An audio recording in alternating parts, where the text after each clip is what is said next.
Hi నమస్తే అండి. చూసారండి, ఇది బొండుమల్లి మా అమ్మ ఉంటే తీసుకొచ్చేసాను. అయితే జామ మొక్క రణపాల ఉంది. తెచ్చినప్పుడు మొక్క చచ్చిపోద్దని ఏదో దీంట్లో వేసాను, కానీ నాకు ఇంట్రెస్ట్ లేదు. అయినప్పటికీ లాస్ట్ టైం కాస్తుంది, మళ్ళీ జూన్ నెలలో సెకండ్ టైం పూత వస్తుంది. ఇదొకటి నేను పెట్టుకున్నాను. ఇదొకటి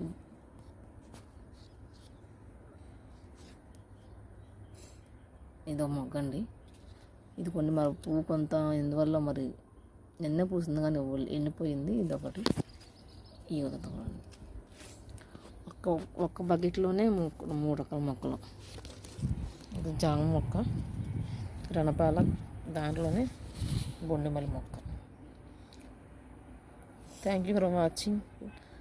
వీడియో కనుక నచ్చితే లైక్ చేయండి, సబ్స్క్రైబ్ చేయండి, షేర్ చేయండి. Thank you.